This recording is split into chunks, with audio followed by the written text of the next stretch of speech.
স্কুলের ক্লাসরুম ঘিরে তৃণমূলের দাদার ডেকোরেটরের ব্যবসার মালপত্র। তৃণমূলের আমলে তা সরানোর দাবি জানালেও নিরুপায় ছিলেন শিক্ষক থেকে অবর বিদ্যালয় পরিদর্শক। ক্ষমতার পরিবর্তনে এবার গ্রামবাসীরা একাট্টা হয়ে স্কুলকে ডেকোরেটরের মালপত্র মুক্ত করলেন। স্কুল থেকে ডেকোরেটরের সমস্ত কিছু বার করে দিলেন। এ ছবি ঘাটাল মহকুমার দাসপুরের মকরামপুর নিম্ন বুনিয়াদী বিদ্যালয়ের। দাসপুর থানার মকরামপুর নিম্ন বুনিয়াদী বিদ্যালয়ের বিভিন্ন জায়গায় দীর্ঘদিন ধরে ডেকোরেটরের মালপত্র রাখা রয়েছে বলে অভিযোগ তুলেছেন এলাকাবাসী। তাদের দাবি, এলাকার ব্যবসায়ী স্বদেশ দণ্ডপাঠ বিদ্যালয় চত্বরে মালপত্র রেখে বিদ্যালয়ের স্বাভাবিক পরিবেশ নষ্ট করে চলেছিলেন।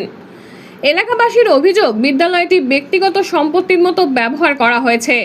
তাদের আরও দাবি, বিদ্যালয়ের খেলার মাঠ অন্য এক ঠিকাদারের কাছে ভাড়া দেওয়া হয়েছিল। এছাড়াও বিদ্যালয়ের একটি জানালা ভেঙে ভিতরে প্রবেশের ব্যবস্থা করে সেখানে নিয়মিত মদ্যপান চলে। বিদ্যালয়ের প্রধান শিক্ষক জানান, তিনি একাধিকবার মালপত্র সরিয়ে নেবার অনুরোধ করলেও তা করা হয়নি, বরং তাকে হুমকি দেওয়া হয়েছে। অভিযোগের জবাবে স্বদেশ দণ্ডপাঠ অবশ্য সমস্ত অভিযোগ অস্বীকার করেছেন। ইন্দ্রজিৎ মিশ্রের রিপোর্ট, সংবাদ পাঠে আমি সৌমিনাক দত্ত, স্থানীয়। মকরামপুর নিম্ন বুনিয়াদী বিদ্যালয়ে সমস্ত গ্রামবাসী এসেছি। এই স্কুলে এক তৃণমূলের নেতা স্বদেশ দণ্ডপাঠ, সে তার স্কুলের প্যান্ডেলে মালপত্র রেখেছে এবং মদ্য আসর বসাতো, প্রতিদিন সন্ধ্যায় বসতো এবং সেই সব বোতল টোতুল পাওয়া গেছে। এবং যে স্কুলের মাঠ, বাচ্চাদের খেলার মাঠ, সেইটাকে ভাড়া দিয়ে দিতে কন্ট্রাক্টরকে, খেলতে পারছে না বাচ্চারা, সেই সমস্যা আছে। এবং গাছ টাছ, যে স্কুলের সম্পত্তি বিক্রি করে সেসব পয়সা স্কুলের ফান্ডে না জমা করে নিজেদের ফান্ডে জমা করেছে, আত্মসাৎ করেছে। এবং এই সব বিষয় যখন হেডমাস্টার তাকে ফোন করে জানাতে যায়, উল্টে হেডমাস্টারকে তিনি হুমকি দেয় যে আমি স্কুলের মাল বার করবো না, আপনার যদি ক্ষমতা থাকে টেনে বার করে পুড়িয়ে দেন। এবং বারবার হেডমাস্টারকে যে হুমকি দেয়, আপনি কী করে স্কুল চালান দেখে নেবো আমাদের কথা না শুনে চললে।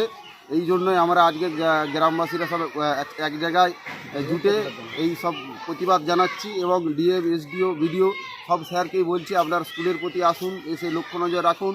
স্কুলগুলোকে এখনও তৃণমূলের নেতারা দাপট চালাচ্ছে এবং স্কুলগুলোকে নিজেদের সম্পত্তিভাবে ব্যবহার করছে।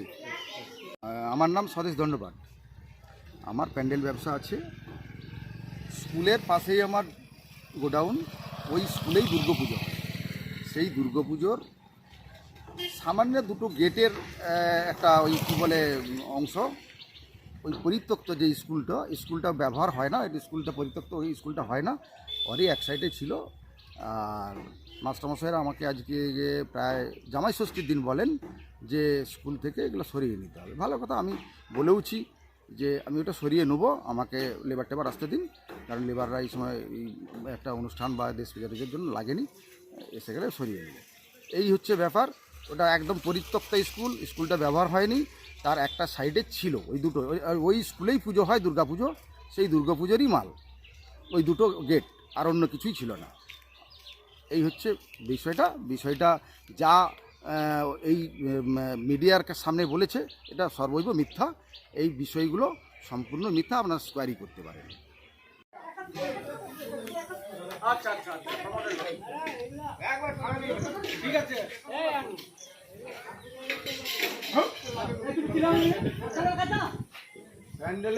প্যান্ডেলের মাল এখানে থাকবে না, স্কুল তো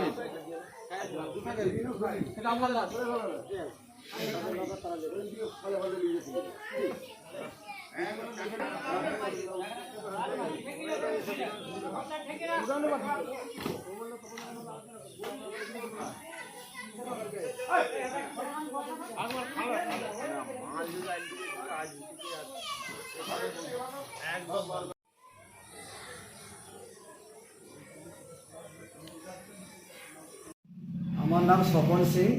আমি এই বিদ্যালয়ের প্রধান শিক্ষক। আমি দীর্ঘদিন যাবৎ এই বিদ্যালয়ের শিক্ষকতা করে আসছি। কিন্তু এখানের পরিবেশটা, অর্থাৎ এই যে খেলাধুলোর পরিবেশ, পারিপার্শ্বিক পরিবেশ ঠিক পড়াশোনার উপযুক্ত নয়। এই কারণে নয় যে এখানে একজন ডেকোরেটার্সের মাল, প্যান্ডেলের অংশবিশেষ দীর্ঘদিন যাবৎ এখানে পড়ে আছে। তাকে বারংবার বলা সত্ত্বেও তিনি সরাননি। অনেক সময় দেখা যায় যে ছেলেরা খেলাধুলোর সময় তাদের পায়ে পেরেক ফুটছে, তাদেরকে আবার আমি টেলিফোন দেওয়ার ব্যবস্থা করেছি অনেক সময়।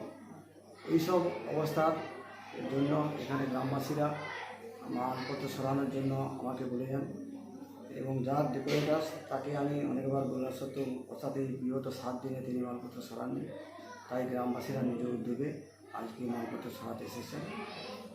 এবং আমি চাইব যাতে এই বিদ্যালয়ের খেলাধুলো তথা পড়াশোনার পরিবেশটি যাতে ভালো থাকে, সেই জন্য সংশ্লিষ্ট কর্তৃপক্ষের কাছে আমি দৃষ্টি আকর্ষণ করছি। আপনার নাম? আমার নাম স্বপন সিং, বিদ্যালয়? বিদ্যালয় মকরমপুর জুনিয়র হাই স্কুল।